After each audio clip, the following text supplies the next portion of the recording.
Assalamualaikum warahmatullahi wabarakatuh. Edukasi lagu, edukasi literasi, edukasi lukisan, atau painting. Saya selalu hadirkan kitab lagu. Itulah El Shakila Mbak Rohmah karena pertemuan sebelumnya saya lupa tuh untuk menyampaikan itu. Jadi saya dalam kesempatan ini saya sampaikan teman-teman ya. Begitulah El Shakila, singkatan dari El Shakila ya teman-teman. Nah, dalam pertemuan ini kami tetap bersama Mbak Rohmah dan sepertinya kita cocok nih dengan Mbak Rohmah. Sepertinya di pertemuan selanjutnya ini masih dengan Mbak Rohmah juga ya teman-teman ya. Gak bosan kan teman-teman? Nah, dalam kesempatan ini kita mengusung tema yaitu Isra Mi'raj karena pada bulan ini, bulan Rajab itu ada yang peristiwa luar biasa di agama Islam itu tentang tentang perjalanan Rasulullah dari Masjidil Haram ke Masjidil Aqsa, lalu dari Masjidil Aqsa itu ke Sidratul Muntaha atau langit ketujuh ya teman-teman ya. Nah, nggak perlu panjang lebar, kita langsung tanyakan ke Mbak Rohmah, bagaimana sih Mbak Rohmah itu dalam memaknai peristiwa Isra Mi'raj ini? Ya, oke, terima kasih Mas Aji. Dalam memaknai peristiwa Isra Mi'raj, tentunya itu adalah sebuah peristiwa, sebuah perjalanan luar biasa Rasulullah Iya, betul. pada saat itu, di mana ya hanya beliaulah gitu kan ya sosok pilihan yang bisa, yang bisa melakukan, yang bisa menerima begitu kan ya Iya, betul. peristiwa tersebut. Tidak ada nabi-nabi yang lainnya begitu Mas Iya, Aji. Nah, dan menurut saya pribadi sendiri mengenai Isra Mi'raj itu adalah menuju sebuah kesadaran. ya. Mbak Rohmah itu memaknai Isra Mi'raj teman-teman itu adalah menuju sebuah kesadaran. Ya, Nah, kita kan ketahui bersama nih, Isra Mi'raj itu beliau perjalanannya itu dari Masjidil Aqsa ke Sidratul Muntaha itu beliau langsung bertemu dengan Allah, lalu beliau diberikan hadiah. Ya, sholat itu Mbak Rahma yang sebenarnya itu hadiah dari Allah untuk Rasulullah. Nah, pada masa itu Rasulullah itu dalam keadaan kesedihan yang kita kenal dengan bulan kesedihan ya Mbak Rahma ya. Nah, lalu karena Rasulullah itu seorang kekasih, jadi kekasih Allah gitu kan. Jadi Allah langsung ngutus malaikat Jibril untuk turun menghadap Rasulullah, lalu Rasulullah itu dipanggil oleh Allah untuk menghadap ke Allah di dalam peristiwa Isra Mi'raj itu. Lalu karena beliau seorang kekasih, jadi tidak maulah seorang kekasih kan seperti kita itu kan kita nggak mau melihat kekasih kita itu sedih gitu kan. Jadi diberikanlah hadiah sholat itu. Nah, dalam peristiwa itu kita nggak usah panjang-panjang membahasnya karena saya yakin teman-teman yang di rumah ataupun pemirsa yang ada itu sudah mengetahui sejarah dan perjalanannya beliau seperti apa dan seperti apa gitu kan. Nah, kita itu di sini ingin mengupas di balik hal itu. Nah, bagaimana sih sholat itu menurut Mbak Rohmah? Karena kan sholat itu adalah tiang agama gitu kan ya. iya, Nah, bagaimana sih mengupas di balik sholat itu ya Mbak Rohmah? Untuk Mbak Rohmah sih betul. gimana itu? Oke, terima kasih Mas Aji. Sama-sama. Oke, karena penjelasan dari tadi sangat runtut ya Mas Aji Iya, mengenai perjalanan sebuah peristiwa yang luar biasa ini, Isra Mi'raj. iya, Ya, sudah Mas Aji bahas juga, dan tentunya literatur di luar juga sangat iya, banyak. betul. Nah, saat ini saya akan mengaji karena kalau yang di sebelah saya sudah saya aji setiap hari gitu. Nah, jadi saat ini saya sama teman-teman El Shakila seluruhnya mau mengajak untuk mengaji kembali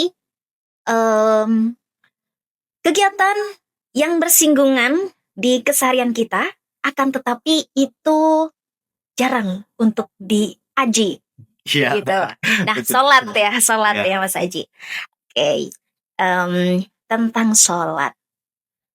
Sholat itu sebenarnya selain hadiah dari Iya. Tuhan kepada Rasul, kepada kekasihnya, itu juga memberikan kesadaran kepada kita bahwasanya sholat itu sebenarnya mau membentuk gitu, mau membentuk sikap dari masing-masing makhluk.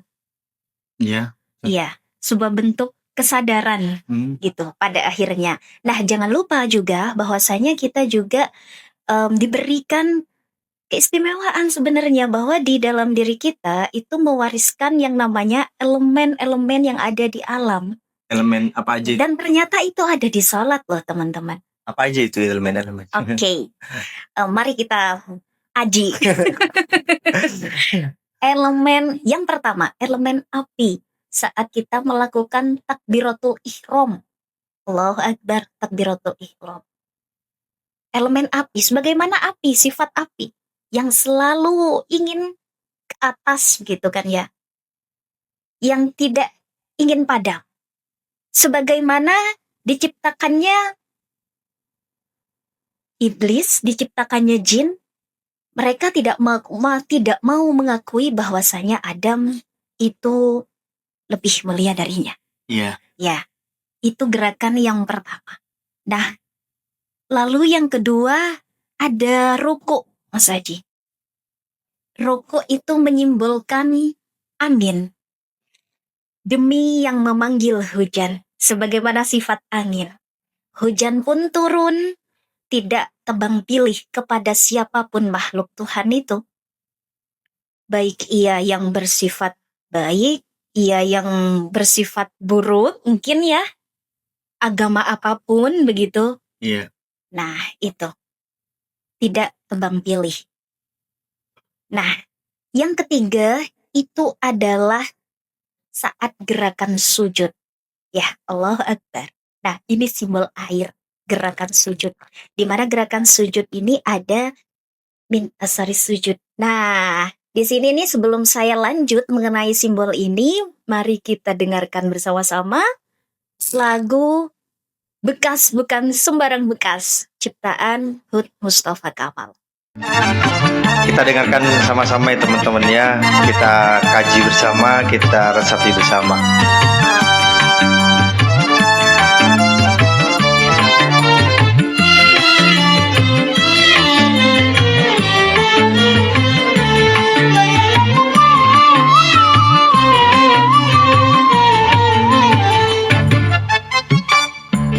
Bukanlah bekas sembarang bekas, bukannya bekas yang tak berguna. Bekasnya solat yang 5 waktu akan menjadi pelindung diri. Senantiasa tenang di jiwa, terhindar dari perbuatan keji, serta segala bentuk kemungkaran yang kan membawa ke dalam kesesatan. Bukanlah bekas sembarang bekas, bukannya bekas yang tak berguna. Bekasnya solat yang 5 waktu akan menjadi pelindung diri. Senantiasa tenang di jiwa, terhindar dari perbuatan keji, serta segala bentuk kemungkaran yang kan membawa ke dalam kesesatan.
Bekasnya solat besar manfaatnya, hidup di dunia serta akhiratnya, karena mengandung nilai keimanan, nilai ketakwaan, nilai kesehatan dan nilai kebersihan. Bukanlah bekas sembarang bekas,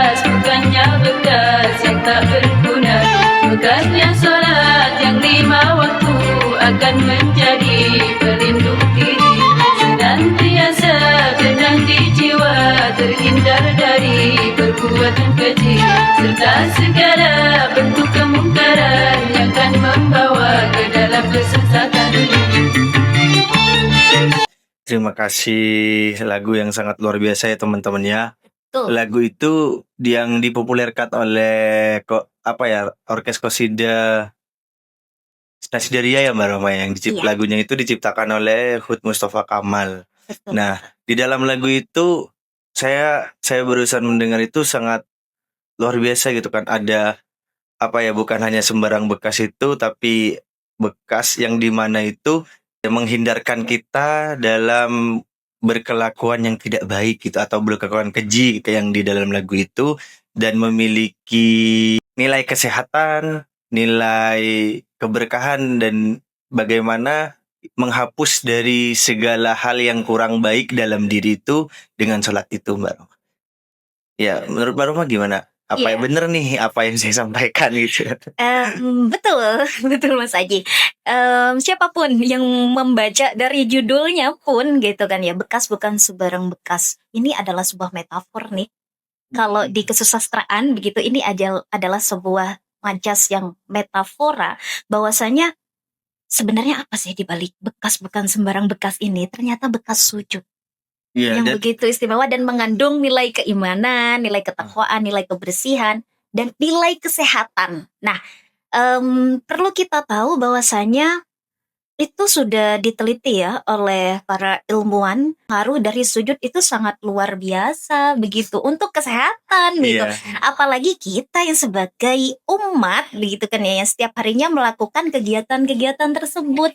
Jadi udah nggak gampang sebenarnya kalau kita bicara kesehatan begitu. Islam sudah maju lebih lebih jauh dari dulu begitu kan ya. Iya. Ah. Nah, Nah, gimana Mbak Rohma? Kan tadi tuh sujud itu bekas dari sujud kan.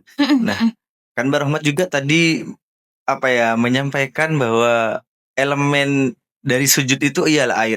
Bagaimana sih maksud Mbak Rohma itu? iya, oke. Simbol air Simbol air begitu. itu gimana deh hubungannya dengan sujud itu?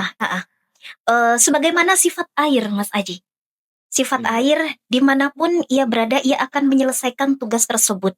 Menerima begitu kan ya. Ya, menghidupi juga. Menghidupi itu kan.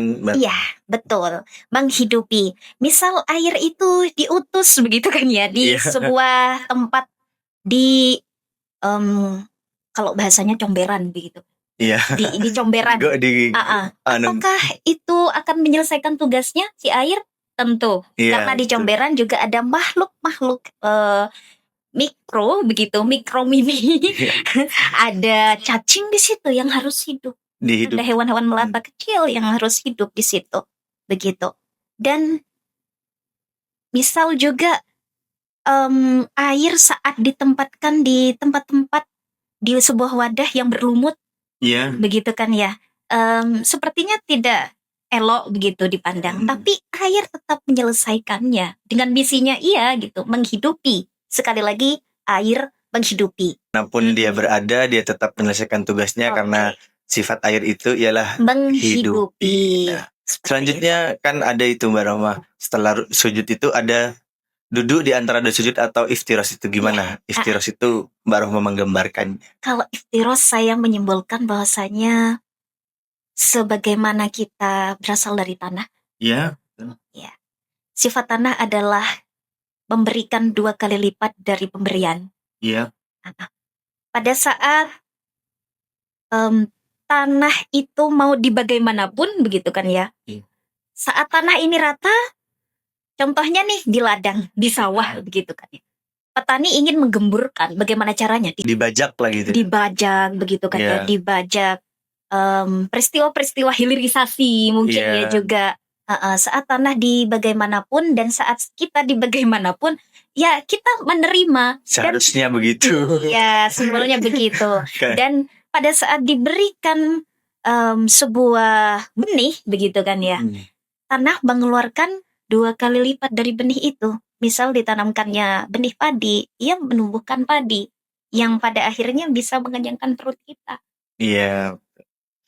Nah, berarti kita adalah fitrahnya dari tanah, dari mana kita, apa ya penyampaian Mbak Rohmah tentang duduk di antara dua sujud itu adalah simbol tanah, teman-teman. Jadi tanah itu sifatnya adalah menerima. Di seperti apapun kita harus benar-benar menerima. Gitu betul. kan.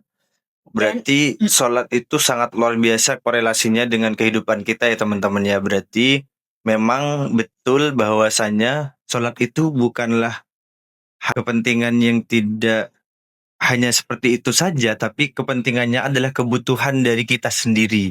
Jadi bagaimana dapat menyelesaikan semua permasalahan yang ada di diri, contohnya itu menghilangkan kesombongan dengan angin itu sehingga menjadi ruku dan sampai kepada sujud, sehingga akhirnya dia akan menjadi tanah kembali, yaitu menerima apapun yang dia terima gitu kan ya.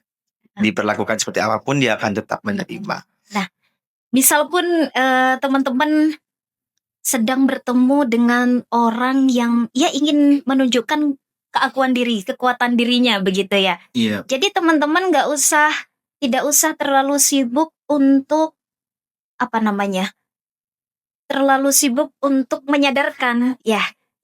Karena kita tahu sendiri bahwasanya di dalam diri kita juga ada api. Jangan-jangan itu di setel model apinya dulu tuh gitu kan ya, yang hadir kayak gitu. Jadi nanti akan ada datang hujan, akan datang angin yang akan menyadarkannya begitu Mas Aji, dari sifat api itu. Siap. Nah, selanjutnya Mbak Rohmah, aku pernah lihat itu di sebuah video itu ada puisi Jokpin nih. Iya. Nah, Jokpin itu puisinya, Tuhan, HP-ku telah rusak dan nomor kontakku telah hilang semua.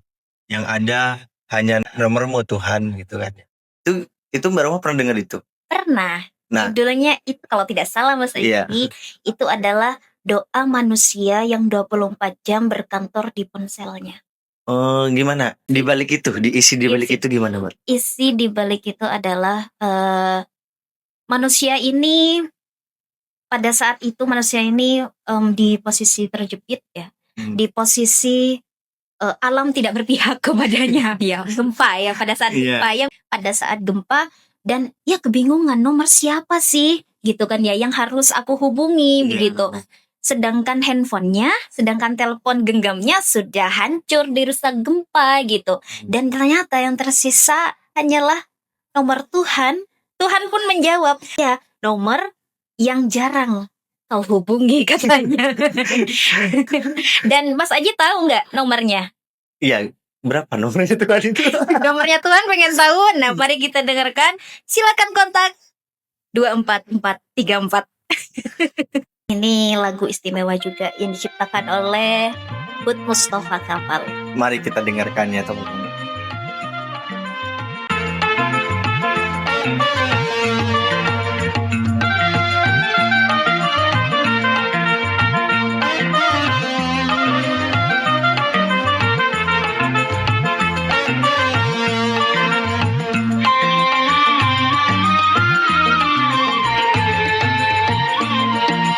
Silakan kontak 24434. Siapa yang kontak dia selamat. Jangan terlambat, nanti akan tersesat. Silakan kontak 24434. Siapa yang rajin kontak selalu ingat salat dunia akhirat, engkau akan selamat. Silakan kontak 24434. Silakan kontak 24434. Siapa yang kontak dia selamat. Jangan terlambat, nanti akan tersesat. Silakan kontak 24434. Siapa yang rajin kontak selalu ingat salat dunia akhirat, engkau akan selamat. Silakan kontak 24 434.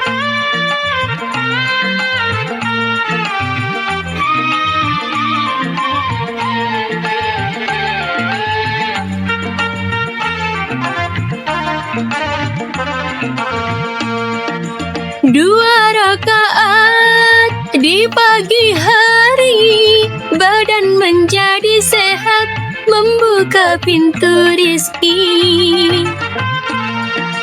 4 rakaat di siang hari, hilangkan rasa lelah karena tugas yang berat. 4 rakaat lagi di sore hari, 3 rakaat lagi di senja hari, 4 rakaat lagi di malam hari. Silahkan kontak 24 434. Siapa yang kontak, dia selamat. Jangan terlambat, nanti akan tersesat. Silahkan kontak 24 434. Siapa yang rajin kontak, selalu ingat salat. Dunia akhirat, engkau akan selamat. Terima kasih lagunya Mbak Rohmah. Ternyata lagunya sangat luar biasa ya teman-teman ya. Jadi untuk memanggil Tuhan ataupun menelpon Tuhan dengan ponsel genggam yang rusak itu, nomornya adalah 24434. Betul. Perlu teman-teman catat ini. Iya. Jadi kalau teman-teman dalam keadaan yang sedemikian, yang sama dengan itu atau lebih dari itu, silahkan kontak kayak gitu ya Mbak Rohmah. 24434. Iya, kalau bisa pun jangan sampai menunggu begitu. Setiap harinya kita kontak begitu, kita teror Tuhan tuh. 24434. Siap. Nah, closing statement Mbak Rohmah dari pembahasan tadi ini apa? Untuk teman-teman yang di rumah dan khususnya untuk kru Sakila, El Sakila semuanya. Oke, closing statement saya pendek sekali. Gimana? Marilah kita sadar, marilah kita sadar untuk melakukan hal apapun terhadap diri kita, begitupun kepada orang lain ataupun makhluk-makhluk Tuhan yang lain. Siap. Itulah closing statement dari Mbak Rohmah, dan saya juga menarik kesimpulan dari pembahasan kita pada hari ini, yaitu tentang Isra Mi'raj, bahwasanya sholat itu adalah tiang agama, di mana tiang itu adalah penopang dari sebuah rumah ataupun sebuah bangunan yang dapat mengkokohkan. Sehingga ketika tiang itu roboh, maka rumah itu akan roboh. Mari rawat bersama, kita sholat bersama, kita telepon bersama Tuhan kita dengan nomor yang telah ada di lagu tadi itu, ciptaan Hud Mustafa Kamal yang dipopulerkan oleh Sahara Timur, itu kan. Terima kasih teman-teman. Assalamualaikum warahmatullahi wabarakatuh. Sampai berjumpa di episode selanjutnya.